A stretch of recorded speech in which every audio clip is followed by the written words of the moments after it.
I don't know how long it's been since this field, well, this allotment really, has seen cattle. I know it's been a while, years. They do bring some sheep in every spring, but the sheep don't really like this tall wheat, and it's gotten really rank, and a lot of these plants have started to oxidize and die. And so we brought some cows in and been rotating them with mineral and water. It's not really conducive to use electric fence out here, and we are working on getting the virtual fence collars, but hasn't happened yet. And so we've just been using mineral and water to kind of make them focus on this.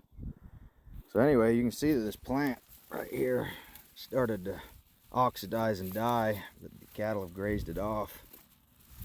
You can see that new growth coming through. I didn't know if we'd be able to save most of these, but man, if you look in there, there's a lot of green coming. That's not the only example. You can see that it's pretty consistent.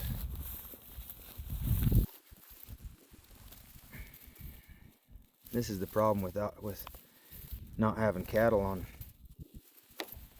big allotments and big pastures like this, is a lot of this stuff just gets rank and starts to oxidize and die, and it starts choking out everything else. And last spring there wasn't any of this green growing in between. You see this cow print right here, got grass growing right in that cow print. I think this just goes to prove that we need cattle. We need cattle to graze, but we also need people to manage them to where they're not overgrazing, focusing on one area.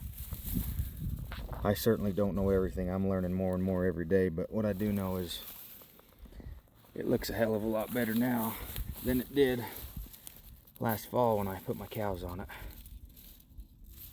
Look at that. That's going to produce some nice feed. Way nice feed.